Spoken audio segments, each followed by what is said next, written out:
Bonjour très chers frères, où que vous soyez, que la grâce et la paix de notre Seigneur soient avec vous. Je suis votre frère Renaud Boris Mbota, ex-pasteur de Message du temps de la fin.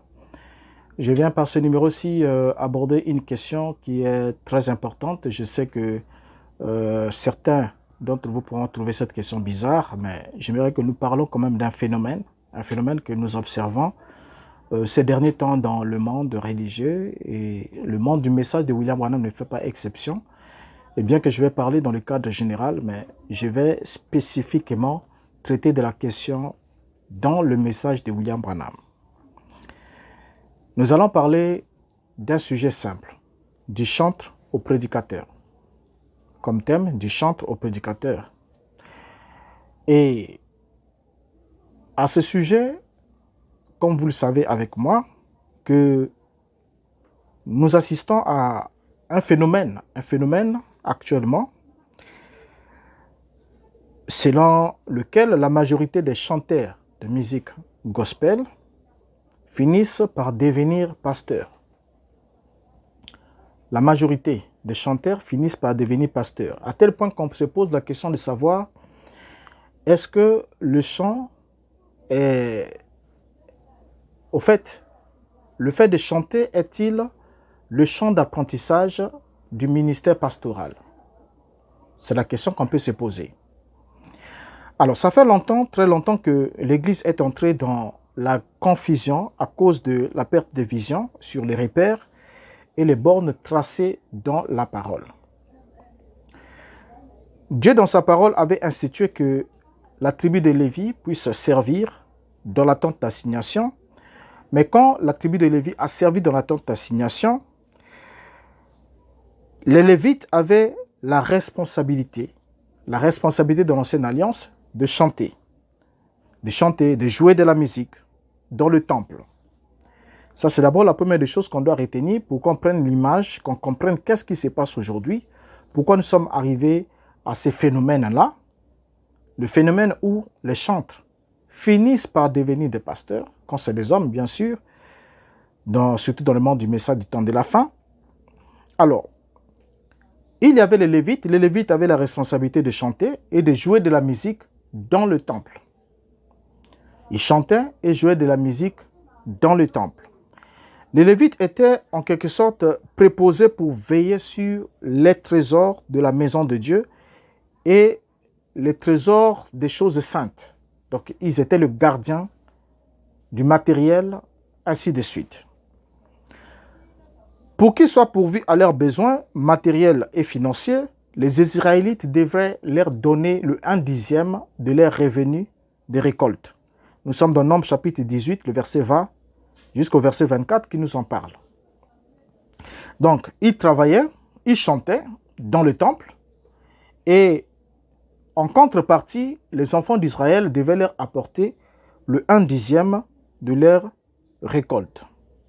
Mais on distingue quand même parmi les Lévites plusieurs classes. Donc, il y avait les descendants d'Aaron, Aaron frère de Moïse, c'est-à-dire les Kohanim, c'est-à-dire les Kohem, c'est-à-dire les sacrificateurs, qui étaient chargés de présenter les offrandes, les sacrifices des animaux, des offrandes d'encens, de parfums au temple. Et il y avait aussi d'autres classes qui étaient chargées de la musique, ainsi de suite. Il y avait des répartitions. Alors, lorsque nous prenons notre Bible, nous lisons que le Christ chantait des cantiques.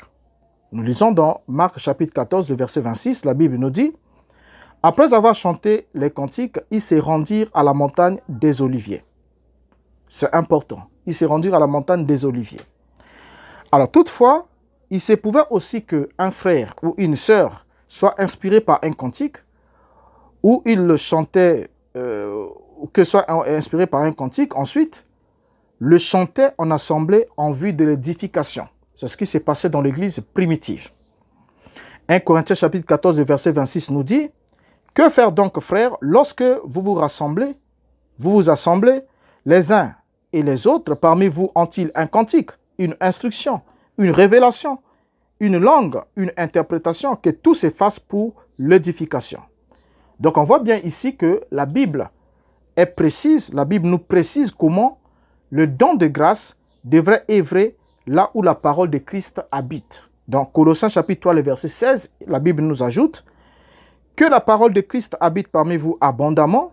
Instruisez-vous et exhortez-vous les uns les autres en toute sagesse, par des psaumes, par des hymnes, par des cantiques spirituels, chantant à Dieu dans vos cœurs sous l'inspiration de la grâce.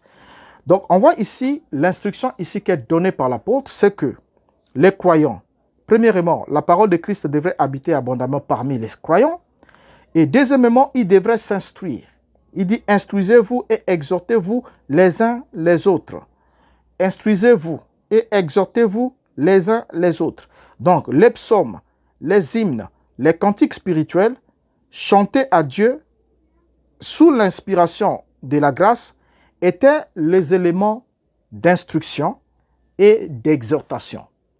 Donc, c'était ça le but de ces chants, de cette pratique-là, des psaumes, des hymnes, des cantiques spirituels qui étaient chantés à Dieu, étaient chantés dans le but de donner une instruction aux croyants et dans le but d'exhorter ces derniers. Donc, ils s'exhortaient les uns les autres, ils s'instruisaient les uns les autres par ces éléments.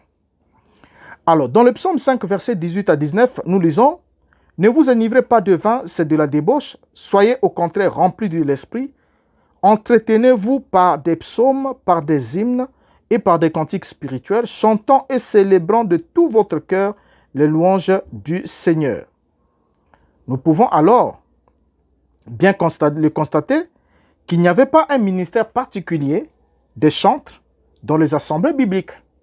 Il n'y avait pas un ministère particulier des chantres dans les assemblées bibliques. Et les prestations de ceux qui avaient les inspirations se faisaient en assemblée pour l'édification. C'est ce que la Bible nous rapporte. Alors, en voulant imiter le sacerdoce lévitique, l'Église de Rome créa le ministère liturgique composé des choristes, chantres, etc., à côté de la prêtrise dans l'ère baptiste. Alors, lorsqu'ils ont créé ce ministère liturgique, qui était composé des choristes, des chantres, le mouvement évangélique va alors arriver par la suite. Parce que d'abord, le premier à créer ce service-là de chantre, c'est l'Église catholique romaine, qui est la première à créer un ministère liturgique composé de choristes et de chantres à côté de la prêtrise. Donc un peu en imitation à l'Ancien Testament ou en imitation au sacerdoce lévitique qui bien sûr était déjà changé avec le l'écroulement du temple et que nous sommes rentrés dans un sacerdoce spirituel. Mais l'Église catholique avait institué, repris encore quelques éléments du sacerdoce, l'image du sacerdoce lévitique pour établir un ministère liturgique qui n'existe pas dans les épîtres et dans les évangiles et à côté du ministère ou encore de la prêtrise. Alors, quand les mouvements évangéliques sont alors nés, en sortant de l'Église catholique romaine, les protestants ou les mouvements évangéliques, lorsqu'ils sont nés, ils ont aussi adopté le même schéma. C'est le même schéma qui a été adopté. Et quand ce schéma est adopté, qu'est-ce qui est alors à l'origine du changement d'identité des musiciens chrétiens en pasteurs, notamment dans le message du temps de la fin? Qu'est-ce qui a motivé certains frères qui, étant arrivés dans le message de William Branham, étaient arrivés à l'aube de leur conversion et tout le temps, beaucoup de temps, ils étaient des chantres, ils chantaient, ok? Et après un moment, ils sont passés des chantres aux prédicateurs. Et c'est quasiment un fait généralement observé dans le monde du message du temps de la fin, comme dans le monde des religieux, parce que les autres mondes, les églises, soit dites des réveils pentecôtistes et tout ça là, nombreux sont aussi dans ces mêmes rythmes, mais dans le message du temps de la fin, c'est ce qui va nous intéresser ici, pour que nous nous interrogions, que nous cherchions à comprendre qu'est-ce qui s'est réellement passé. Alors, qu'est-ce qui est à l'origine du changement d'identité des musiciens chrétiens en pasteurs ou des musiciens du message? Parce que nos amis ne disent pas qu'ils sont des chrétiens, ils se disent nous sommes les frères du message. Parce que hier, ils étaient frères en Christ, après chrétiens, après, ils sont devenus frères du message, sœurs du message. Comme si, message, c'est pas bon. Il y a une définition que vous donnez à ça, mais on n'est pas là, ce n'est pas notre sujet. Or, nous lisons que lorsque David, suivi de Salomon, avait établi les chantres dans le service culturel, dans le temple, la Bible nous montre que ces musiciens étaient pris en charge par le temple. Ils étaient établis, David les avait établis, et ensuite Salomon est venu aussi. Il a établi le chantre dans le service du culte, mais ces derniers étaient pris en charge. Parce que la Bible nous a dit, comme on a dit plus haut, Dieu avait dit à Israël, il dit apportez les dîmes et les offrandes. Les dîmes et les offrandes, je les donne pour les dîmes, je les donne comme salaire à la tribu de Lévi à cause du travail qu'ils font dans la tente d'assignation. Alors donc déjà là, on voit qu'ils avaient un salaire, donc ils étaient pris en charge par le temple à cause du service qu'ils accomplissaient, qui était un service institué par Dieu au travers de David et qui par la suite au travers de Salomon. Les chantres étaient des chantres, les sacrificateurs étaient des sacrificateurs, il n'y avait pas de confusion entre les deux. Donc les chantres, les lévites plutôt, avaient la charge de chanter, de garder les ustensiles, de laver les pots, les casseroles, ainsi de suite. Et les sacrificateurs avaient la charge d'offrir les sacrifices, d'allumer les lampes, de changer les pains de proposition et de faire des autres services. Donc ils avaient bien des services bien spécifiés. Mais seulement ce qu'on retient, c'est qu'ils étaient pris en charge par le temple à cause du service qu'ils faisaient dans le temple. OK? Alors, lorsque Paul arrive, Paul va nous souligner ça. Il va nous dire dans 1 Corinthiens 9, verset 13. « Ne savez-vous pas que ceux qui remplissent des fonctions sacrées sont nourris par le temple, que ceux qui servent à l'autel en part à l'autel ?» Donc là déjà, il s'avère alors que dans le sacerdoce pastoral, les chantres chantent et agrémentent les services dans le culte. Parce que là, on parle du sacerdoce lévitique. Mais dans le sacerdoce pastoral, qui est un nouveau sacerdoce, le sacerdoce pastoral, les chantres chantent et agrémentent les services dans le culte. Mais seulement, ils sont utilisés comme des bœufs muselés. De bœufs muselés, les pasteurs leur disent, vous chantez pour Dieu et non pour moi, donc c'est à Dieu de vous payer. Vous voyez, c'est ce qui se passe dans le monde du message. Vous voyez, c'est ce qui se passe dans le monde du message comme ailleurs, mais nous parlons spécifiquement du monde du message. Donc le pasteur, lui, il vous dit, vous chantez pour Dieu et non pour moi, donc c'est à Dieu de vous payer. Mais ce pasteur oublie que lui aussi, ils oublient seulement que eux aussi, ils prêchent prétendument pour Dieu. Les pasteurs prêchent aussi prétendument pour Dieu. Vous voyez? Mais ils exigent quand même dîmes et offrandes comme salaire, non de la part de Dieu, mais de la part des fidèles à qui ils prêchent. Mais seulement, les mêmes fidèles qui écoutent les prédications, c'est les mêmes qui écoutent les chantres chanter. Les chantres faire un service chanter. Et quand ces chantres chantent, ils agrémentent le service, le pasteur vient, il fait sa prédication terminée, on récolte des offrandes, il y a des dîmes, et le pasteur dit aux chantres, je n'ai rien à faire avec vous, la prise en charge, ce n'est pas mon problème, parce que vous, c'est Dieu qui va vous payer, vous chantez pour lui, ce n'est pas pour moi que vous chantez. Mais il oublie que lui aussi, il prêche prétendument pour Dieu. Mais pourtant, il se sert des dîmes et il se sert des offrandes. Chose que dans l'Ancien Testament, les dîmes étaient réservés pour les Lévites à cause du service qu'ils accomplissaient dans la tente d'assignation. Donc, tout celui qui servait dans la tente d'assignation avait le droit à la dîme. Ça, c'est dans l'Ancien sacerdoce. Et Paul vient, il dit que tous ceux qui travaillent à l'autel ont le droit d'être pris en charge par le temple. Vous voyez? Parce qu'ils travaillent à l'autel du temple. Donc, vous avez fait participer ces frères-là au chant, vous, pasteurs du message. Vous les avez fait participer au service des chants, ils ont chanté, ils vous ont fait danser, ils ont augmenté les cultes et les services. Mais vous ne leur avez pas fait participer aux bénéfices ou au rendement qu'apporte aussi leur contribution, alors qu'il devait y avoir droit. Vous les faites travailler à l'autel, mais vous ne leur permettez pas de se nourrir à l'autel. C'est là le grand problème. Alors donc du coup, c'est ce qui a été alors la cause de cet exode ou migration ministérielle des musiciens qui deviennent des pasteurs. Ils ne vont pas nous dire le contraire. Ils ne vont pas nous dire le contraire. Vous savez, mes frères et sœurs, si on enlevait la dîme et les offrandes, qui d'ailleurs ne font pas partie des recommandations de la Nouvelle Alliance, de l'Église du Nouveau Testament, Si on enlevait la dîme et les offrandes, les frères chantres ne monteraient pas du haut de la chair. Parce qu'ils devaient savoir qu'il n'y a rien à gagner de plus.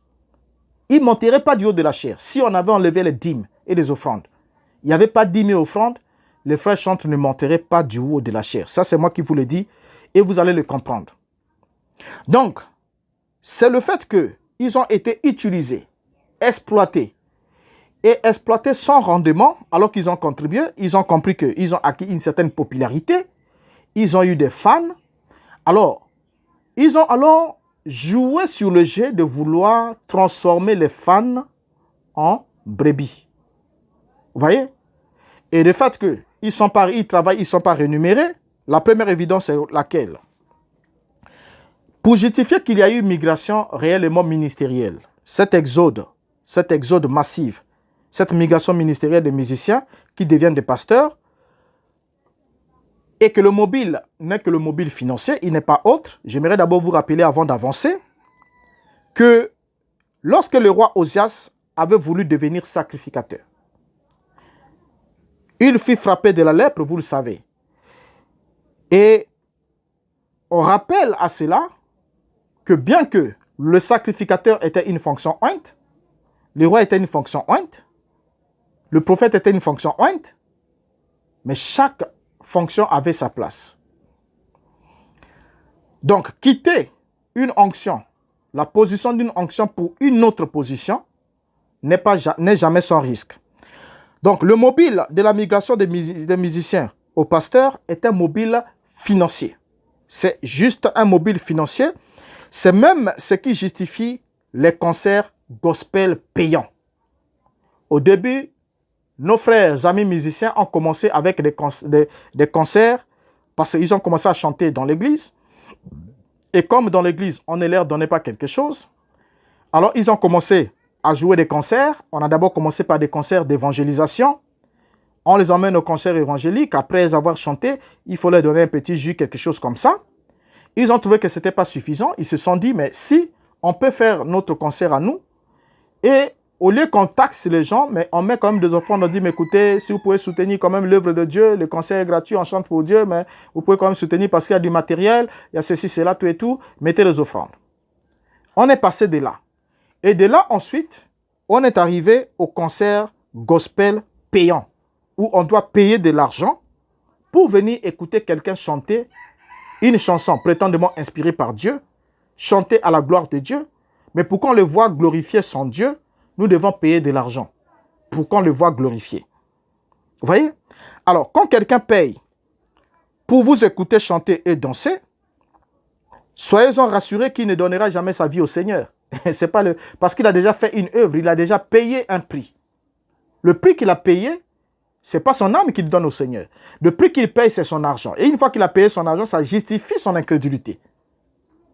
Alors, le Seigneur, le vrai, ne sauve pas par les chansons, mais uniquement par la prédication de l'évangile. Or, moi, j'ai écouté même des prédicateurs qui disent, écoutez, je chantais comme ça, les gens sont tombés, l'onction est descendue, la puissance a saisi les gens ont commencé à se repentir, les gens, oh, mensonge, oh, merde, mensonge, miséricorde. Miséricorde. En tout cas, que Dieu fasse grâce. Si il n'y a pas déjà une malédiction sur vous, que Dieu vous fasse grâce. Dieu ne convertit pas, il ne sauve que par la folie de la prédication. Voilà, il ne sauve que par la folie de la prédication. Il a établi un canal par lequel il doit sauver, c'est par la prédication de la parole. La prédication de la foi, et non par le chant. Les chants ont un objectif bien précis. Je vais faire une vidéo là-dessus pour parler de ce que c'est le chant, la définition, l'origine, leur sens, leur but dans l'évangile. Donc, ils n'ont pas un objectif de la conversion des âmes. Non, loin de là. Absolument faux. Absolument faux. Je me souviens de Sylvain Aquala. Je vais quand même le citer, lui. Sylvain Aquala, qui chantait à ses débuts en ces mots, suivant d'abord l'extrait de sa chanson pendant qu'il chantait encore au micro du soleil couchant, quand il s'appelait encore le frère Sylvain. Suivant.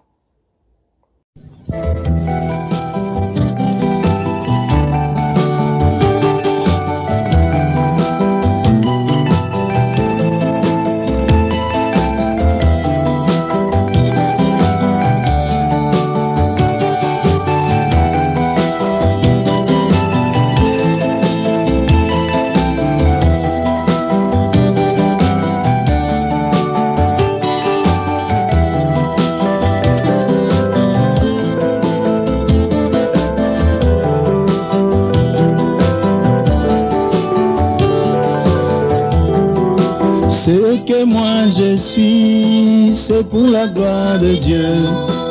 Ce que moi je suis, c'est pour la gloire de Dieu. Ce que moi je suis, c'est pour la gloire de Dieu. Ce que moi je suis, c'est pour la gloire de Dieu.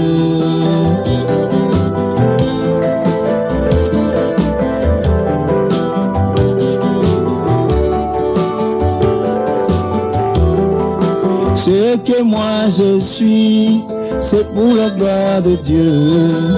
Ce que moi je suis, c'est pour la gloire de Dieu. Ce que moi je suis, c'est pour la gloire de Dieu. Ce que moi je suis, c'est pour la gloire de Dieu.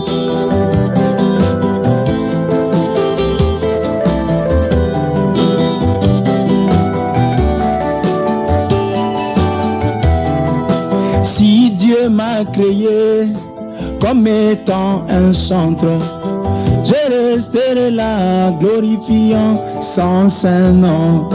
Je n'irai jamais prendre la place d'un autre, car ce que moi je suis, c'est pour la gloire de Dieu.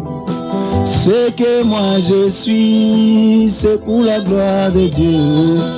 Ce que moi je suis, c'est pour la gloire de Dieu. Ce que moi je suis, c'est pour la gloire de Dieu. Ce que moi je suis, c'est pour la gloire de Dieu.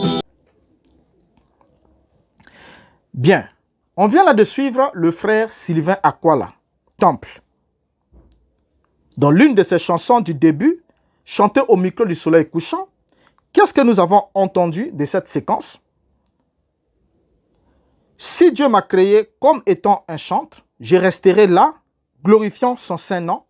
Je n'irai jamais prendre la place d'un autre, car ce que moi je suis, c'est pour la gloire de Dieu.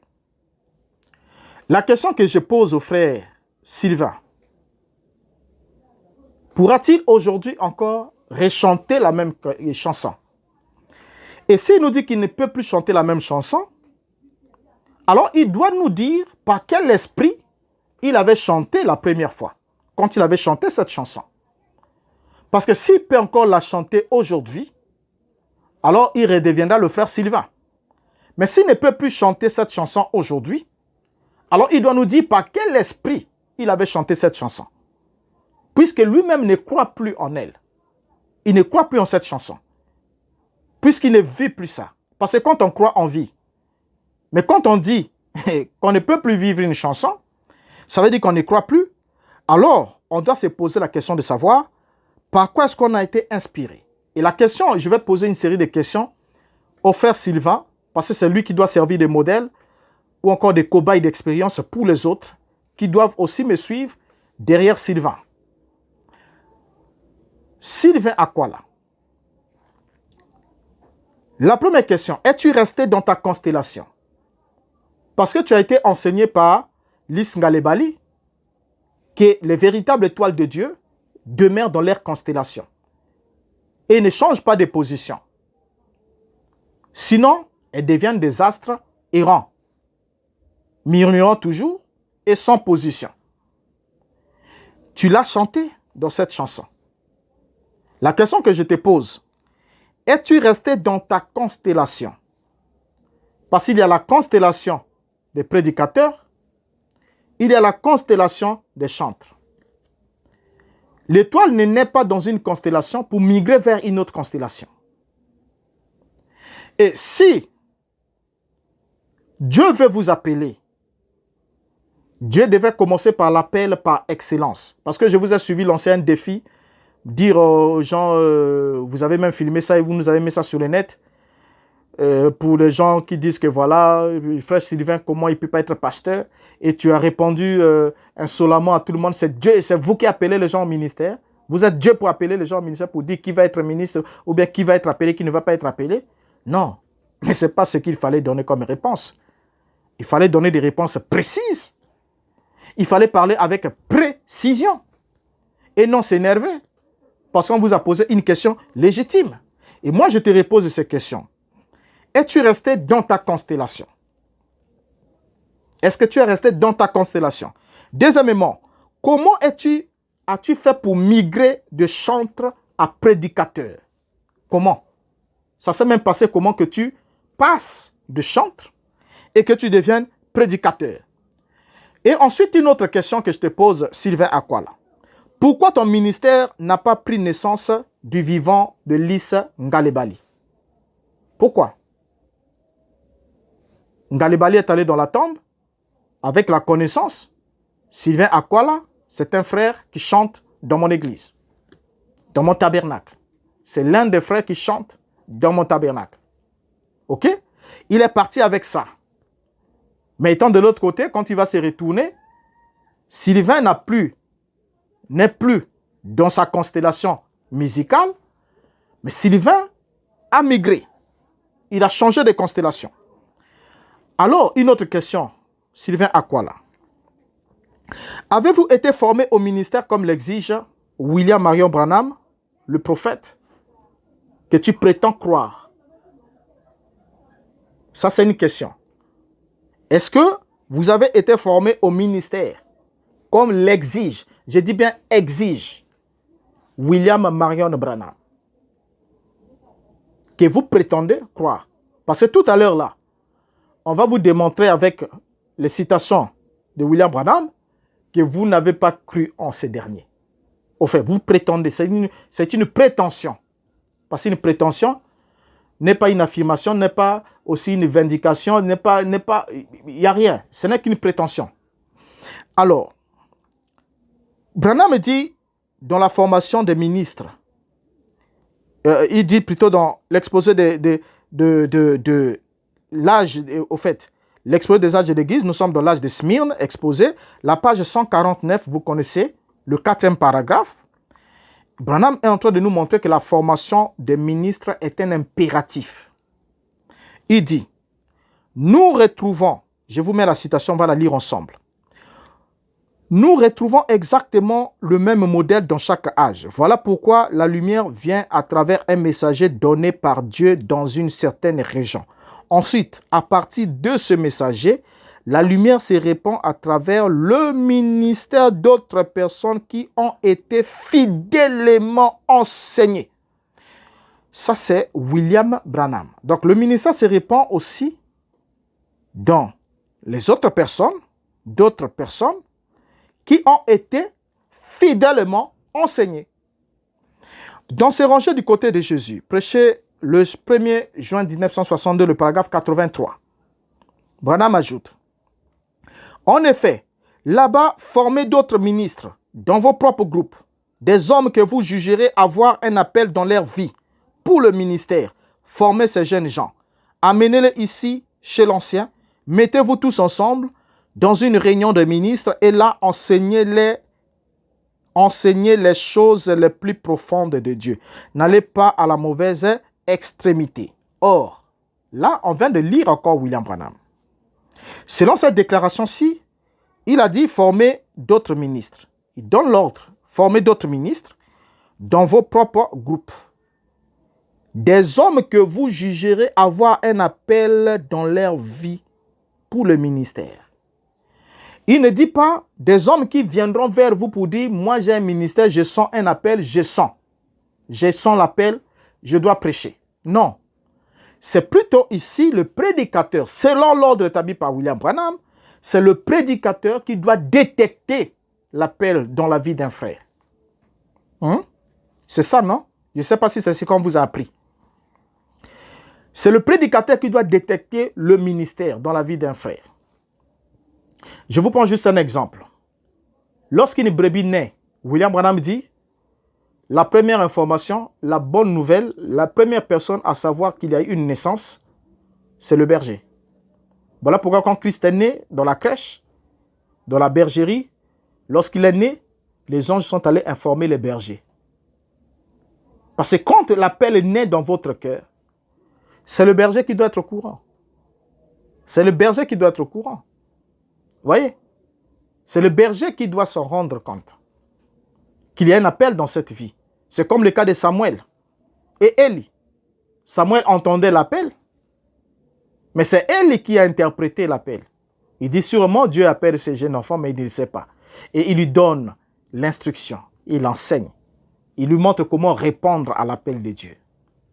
Il dit, si tu entends encore cette voix t'appeler, dis, Seigneur, me voici. Ton serviteur est là, parle.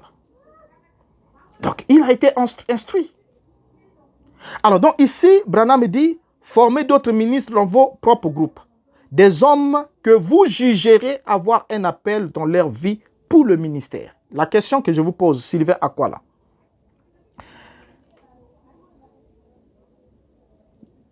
Est-ce le pasteur Lys Ngalebali qui a détecté votre ministère?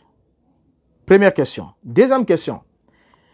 Est-ce lui qui a jugé que tu avais un appel dans ta vie et il t'a formé? S'il ne l'a pas fait, alors qui l'a fait? Qui l'a fait?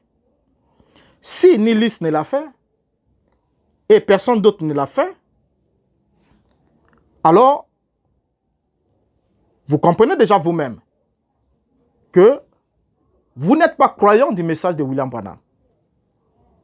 Ne pensez pas qu'être croyant du message de William Branham, c'est afficher les photos, c'est dire frère Branham est dit, prendre les brochures, et tout ça là, c'est référé à tout le fait de communier avec les autres aussi qui ont des brochures.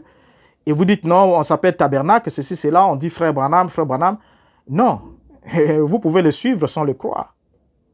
Parce que croire, c'est mettre en application ce qu'il dit.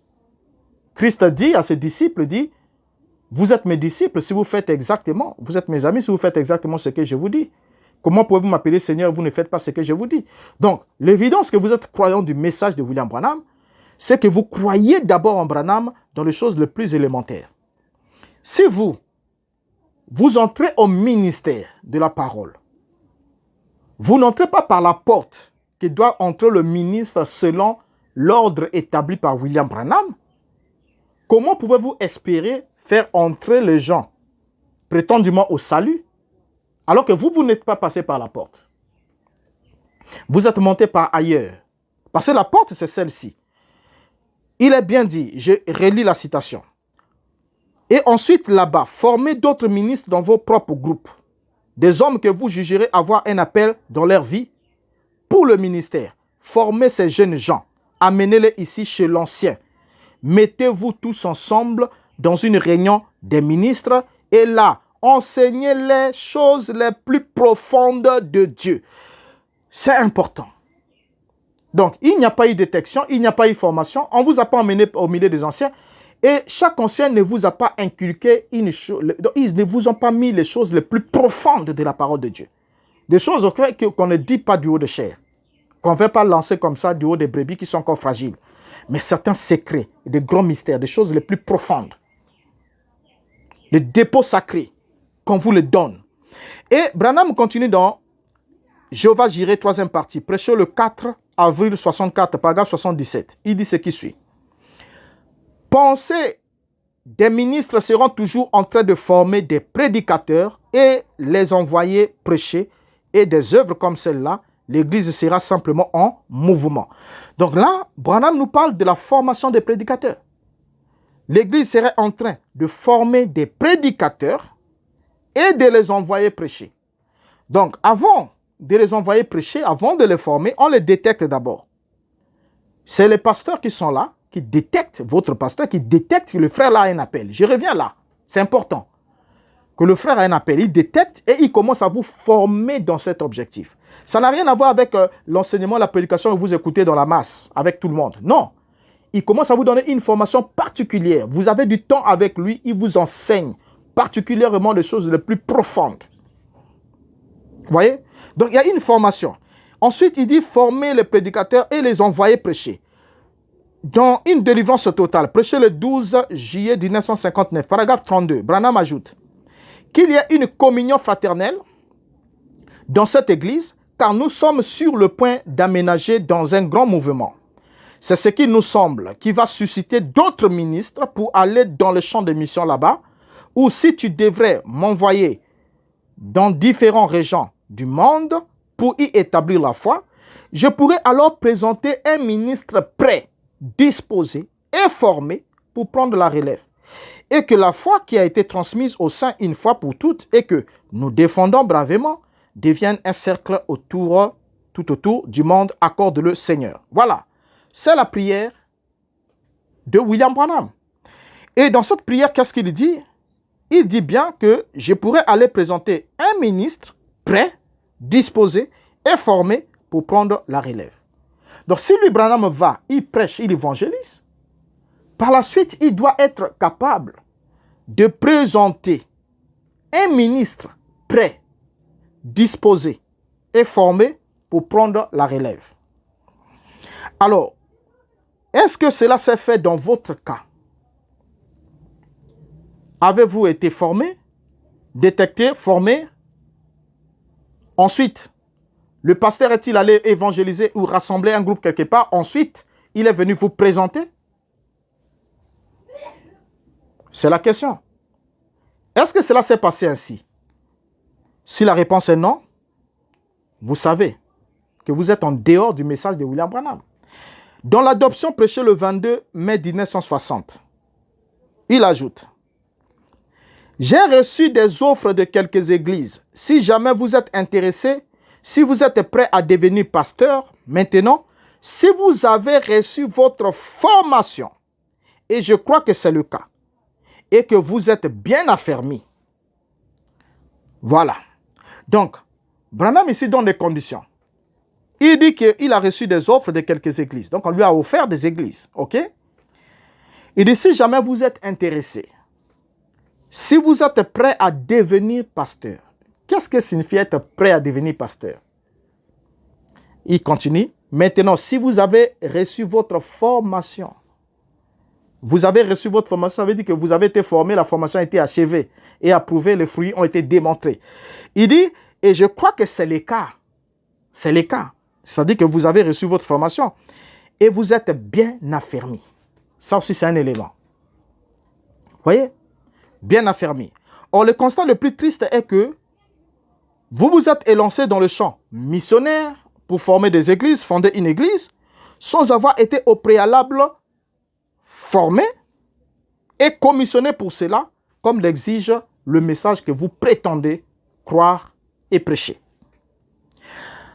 Avez-vous mesuré le poids de la responsabilité de la charge pastorale avant de vous y lancer? Dans les 6 buts de la visite de Gabriel, prêché le 30 juillet 61, paragraphe 15, Branham dit: en effet, j'estime qu'un prédicateur est responsable devant Dieu de ce qu'il dit à l'assemblée. Parce que eux, ils vont vraiment s'accrocher à ça. Et donc, qu'est-ce qui arriverait si je les avais fait accrocher là où il ne faut pas? Et qu'un jour, cet appui ne tienne pas le coup. Voyez. Donc là aussi, c'est un point important. Or, qu'est-ce qu'on constate ces derniers temps? Pas le temps de prendre trop d'extraits à votre niveau. Combien parmi vous, les prédicateurs qui ont commencé par être chantres, qui sont devenus prédicateurs par la suite, combien vous faites vibrer la toile? Vous faites vibrer la toile par des déclarations tapageuses, contraires au message, hors Bible. Juste parce que, bon, au fait, est-ce que vous avez, au fait, c'est même une évidence encore. Parce que si vous avez été réellement appelé au ministère, à la charge pastorale, à la charge ministérielle, vous allez mesurer le poids de vos déclarations. Vous allez mesurer le poids de vos déclarations. Parce que vous savez que les gens vont s'accrocher à ça.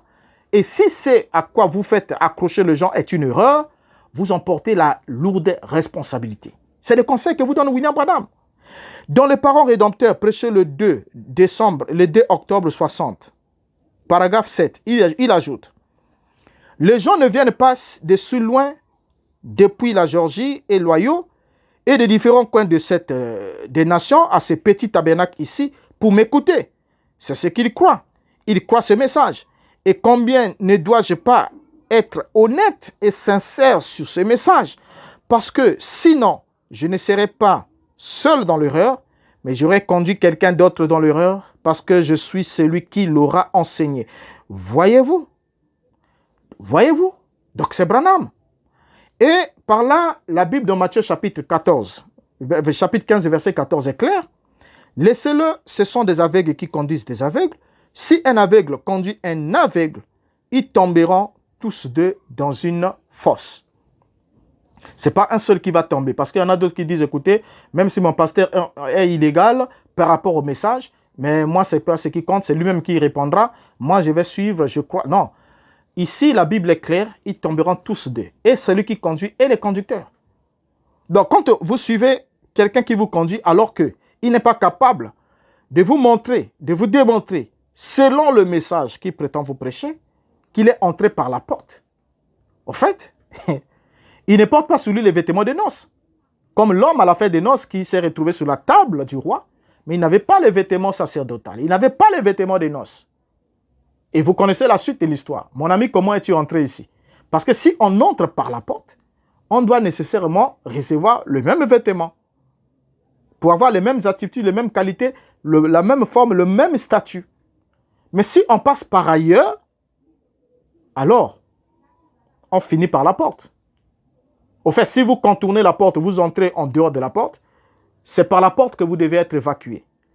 Et c'est ce qui s'est passé dans la Bible. Vous voyez? Alors, avez-vous rencontré la colonne de feu, face à face, comme l'exige William Branham? Ou encore vous vous contentez de prêcher celle qui est sur la photographie? C'est important. Vous voyez? Alors, cher Sylvain Akwala, n'êtes-vous pas en train de rendre un service à Dieu en dehors de sa volonté, en étant hors de votre constellation? C'est juste une question. Est-ce que vous n'êtes pas en train de rendre un service à Dieu en dehors de sa volonté, quand vous êtes hors de votre constellation? Et quelque part, je crois qu'à côté des gens Sylvain Akwala, Temple, je n'oublie pas d'autres amis. Voilà, vous avez trouvé les noms. Je ne les oublie pas, vous êtes nombreux. Clément Kassongo, il y a Kevin Baki, Nathan Epengue, Simon Lifoko, pour ne citer que ceux-là, dans le compte du message, mais vous êtes nombreux. Nombreux qui avaient abandonné votre constellation d'origine pour migrer au service ministériel. Alors, chers frères d'autrefois, il est vrai que vous avez fait vibrer beaucoup de vos frères lorsque vous étiez encore musiciens. Parce que c'est le cri qui lance certains. Encore certains de vos frères qui ne peuvent pas vous le dire très haut, qui le pensent très bas et qui le murmurent. Qui se disent, ah, le frère là, quand il était encore le frère Sylvain, quand ce frère là chantait, ah non. Ah, quand le frère Lifoko était encore chanté encore à la guitare sèche. Quand il chantait encore, ah non. Ah, quand on écoutait Kevin Baki, lorsqu'il chantait encore, c'était quoi là? Il y avait une chanson là. Il y avait une chanson. Hein, parlant de vêtements comme ça, tout ça là, quelque chose comme ça. Hein? Et quand on parlait, on chantait encore le sang, quelque chose comme ça. Voyez? Donc, à cette époque-là, vous avez fait vibrer certains de vos frères. Vous les avez fait vibrer. Lorsque vous étiez des musiciens. Alors, vos chants donnaient en quelque sorte de l'espoir à certains et les poussaient même à chercher Dieu. Je me souviens quand j'étais aussi là, parce que je ne vais pas dire le contraire, parce que je ne suis plus avec vous. Mais je sais que la musique est universelle. Vous voyez? Mais, lorsque vous chantiez, lorsqu'on écoutait Sylvain chanter, hein? Oh mes yeux, envie ton salut, laissez-moi me reposer en paix. Et quand il chantait, c'est que moi je suis, c'est pour la gloire de Dieu.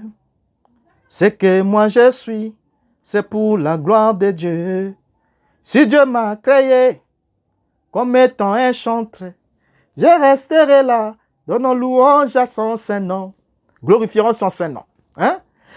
Je n'irai jamais prendre la place d'un autre. Vous voyez, j'ai même tenté de prendre votre place là, je n'ai pas pu. Parce que je n'ai pas été appelé à ça. Voilà. Je suis prédicateur. Vous voyez un peu? Donc, de la même manière que j'ai chanté de façon tordue, hors note, hors gamme. Parce que j'ai voulu faire quelque chose dont je ne suis pas appelé. dont je n'ai pas l'aptitude à faire, je n'ai pas le talent. Vous avez vu ce que ça a donné? Vous n'avez même pas pu reconnaître votre chanson. Et c'est la même chose qui se passe lorsque vous avez abandonné la chanson pour vous retrouver du haut des chairs. Vous prêchez hors gamme. Vous prêchez hors symphonie. Vous n'êtes pas dans les notes. Vous n'êtes pas dans les octaves. De telle sorte que ça devient comme ce qu'on disait à l'époque, orchestre, il y avait une orchestre, une publicité qu'on trouvait là, des Tonton Skoll ou quelque chose comme ça, d'une publicité de beurre ou de bière ou de je ne sais pas quoi là, orchestre Kimbele Qualité ou quelque chose. Au fait, ça devient compliqué. Vous voyez? Alors, donc déjà là, vous avez par vos chants réussi à activer l'attention, de plusieurs et à les entraîner même dans le message. Et grâce à vos mélodies, il y a eu beaucoup qui ont apprécié l'art musical. Et beaucoup chantent. Voyez? Alors, aujourd'hui, vous avez choisi de laisser la musique au profit des titres pastoraux. Au fait, vous n'avez pas laissé la musique. Au fait, vous avez voulu combiner les deux. Voilà le mot. Parce que, non seulement vous avez accédé au ministère pastoral, mais vous n'avez pas abandonné la musique. OK? Vous n'avez pas abandonné cela. Est-ce que vous avez pris le plus grand soin de dire aux gens comment vous êtes passé de chantre au pasteur? Vous allez me dire encore non, est-ce que ça vous ne me demandez de compte? Non. Vous devez dire aux gens comment vous êtes passé de chantre à pasteur, tout en demeurant chantre. Voilà. Vous passez de chantre à pasteur, mais vous demeurez toujours chantre. Est-ce Dieu qui vous a orienté sur ce terrain? Alors, si c'est Dieu qui vous a appelé au ministère, mais pourquoi êtes-vous demeuré encore des chantres? Donc, Dieu vous appelle au ministère de la parole, mais vous êtes demeuré des chantres. De telle sorte que vos brebis, on ne comprend plus. Est-ce que vous avez des fans ou vous avez des brebis? Parce qu'il y en a qui vous ont suivi, pas parce qu'ils vous ont entendu prêcher. Mais il y en a qui vous ont suivi dans vos tabernacles, parce qu'ils vous ont entendu chanter, ils vous ont aimé par la chanson. Et lorsqu'ils apprennent que mon idole, mon star, je suis fan de ce frère-là, il chante bien, il commence à rassembler les gens là-bas. Ah non, il faut que j'aille là-bas. Parce que là-bas, il va prêcher, il va aussi chanter. Ah, j'aime sa manière de chanter. Et c'est comme ça que nombreux se retrouvent là et vous en faites des fans. Donc, fanatiques de vos chansons, que vous transformez en fanatiques de vos paroles et de vos prédications. Alors, ce n'est pas à moi de vous rappeler que rendre un service à Dieu en dehors de sa volonté est une chose que vous ne devriez pas faire. Ce n'est pas à moi de vous le rappeler. Donc, quitter une position pour une autre position n'est pas toujours sans risque. Les étoiles ne changent jamais de constellation, seuls les astres errants changent de constellation. Je vous le rappelle, les étoiles du ciel ne changent jamais de constellation. Depuis que le monde est monde, les étoiles qui constituent la constellation de la Grande Ourse sont demeurées comme telles. La constellation de la Capricorne sont demeurées comme telles. Et il n'y a pas une étoile de plus ni une étoile de moins. Donc lorsqu'une étoile naît dans le ciel, dans une constellation, elle demeure dans cette constellation. Et elle y demeurera aussi longtemps qu'elle vivra. Voyez? Alors si vous pensez que c'est Dieu qui vous a utilisé dans la musique, mais je doute fort que ce soit aussi Dieu qui est en train de vous utiliser dans la prédication. Dans la prédication. Parce que quand je vois les degrés d'égarement dans lesquels vous êtes en train d'emmener ceux qui vous suivent, je me dis que ce n'est pas la même chose. Et vous-même, vous êtes conscient que ce n'est pas la même source. C'est pas la même source. La même source qui vous faisait chanter, ce n'est pas la même qui vous fait prêcher. Non, non, non. N'oubliez pas que Dieu aussi avait parlé à Pierre un certain matin. Il a dit, tu es le Christ, le Fils de Dieu vivant. Et le même soir, c'est Satan qui parle par lui. Et le Christ réprimande et dit, arrière de moi, Satan, tu n'as que les pensées des hommes. C'était Pierre. On peut commencer bien et terminer mal. Tout comme on peut commencer mal et terminer mal. Mais on ne peut jamais commencer mal et terminer bien. Non. Alors, depuis ces derniers jours, vous ajoutez de l'opprobre dans ce message de William Branham, par vos déclarations anti-bibliques et même anti-messages. Vous lisez une citation de Branham que vous avez compris à moitié, vous transformez, vous prenez votre conclusion pour en faire une évidence et vous faites des déclarations comme ça dans les réseaux sociaux. On entend chacun de vous déclarer ce qu'il veut déclarer.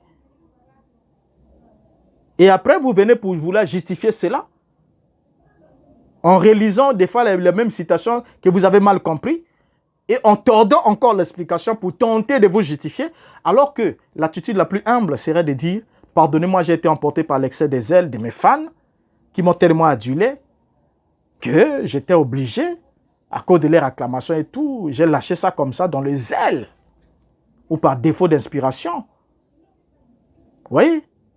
Un zèle excessif. Mais non, vous tentez de vous justifier et vous ne vous arrêtez pas là, vous évoluez de scandale en scandale.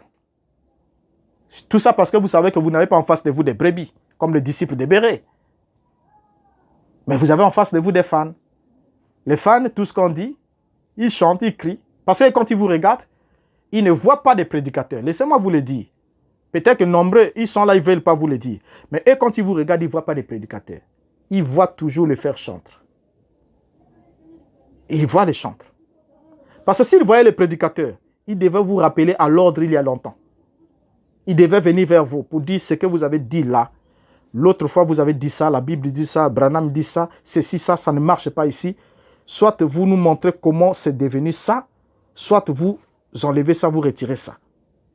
Et les disciples de Béré, c'était ça. Ils écoutaient Pierre avec beaucoup d'empressement, mais ils examinaient chaque jour par les Écritures pour voir si ce qu'on leur disait était exact. Mais quand vous n'avez pas les disciples de Béré, vous avez les fans, c'est normal.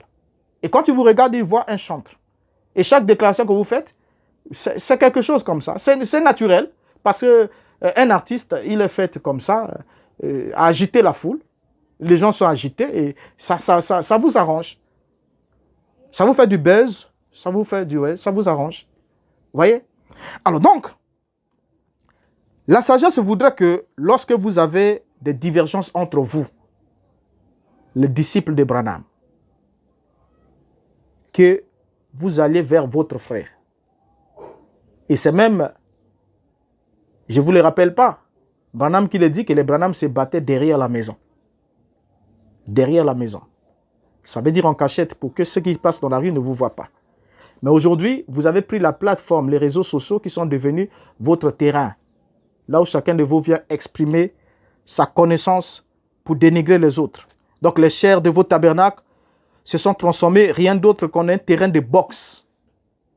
Hein? Des terrains de boxe où chacun de vous vient se défouler et s'exhiber devant ses fans pour montrer que c'est lui qui est le meilleur, c'est l'autre qui est faux.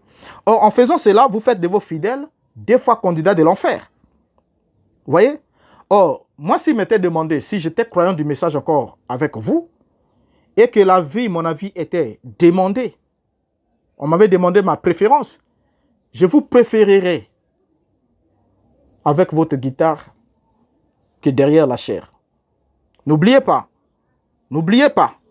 que Branham dit qu'avant de monter du haut de la chair, vous devez d'abord rencontrer la colonne de feu et parler avec Dieu face à face. Or, celui qui a déjà parlé avec Dieu face à face saura comment parler avec les hommes. Il aura une certaine sagesse, une certaine maturité. Et vous comprenez que même quand l'autre est en erreur, vous savez comment le ramener. Parce que vous avez déjà parlé avec Dieu. Vous voyez? Alors, si vous vous souvenez, souvenez-vous toujours que vos propres convictions et vos aspirations vous amènent très souvent à la dérive. Au point où vous perdez l'essentiel pour vous verser dans les futilités. On regarde là dans les réseaux sociaux, on voit là, là-bas c'est Lifoko qui a parlé, là-bas c'est Bill Desert qui a parlé, après là-bas c'est Nathan qui a parlé, et là-bas c'est Zakola qui a parlé. Et après, pendant ce temps, pendant que vous êtes en train de jouer dans cette cour d'enfants, jardin d'enfants, nous sommes là, nous vous observons. Et une évidence encore, que ce que vous avez cru n'a pas été capable de vous rendre mature. Donc vous parlez toujours comme des enfants. Vous agissez toujours comme des enfants. Vous êtes toujours à la maternelle de la spiritualité ou du christianisme. Parce que l'attitude que les pasteurs, les choses que les pasteurs disent du haut de la chair et filmées pour mettre dans les réseaux sociaux, c'est des choses incroyables et impensables. Et on les dit, on les lâche comme ça, c'est parti. Mon frère, mes frères d'autrefois, un conseil, descendez des chairs et reprenez vos guitares. En tout cas, descendez des chairs et reprenez vos guitares. C'est un conseil, il est gratuit, très gratuit. Mais si vous ne voulez pas, si vous voulez demeurer du haut des chairs, alors laissez tomber vos guitares.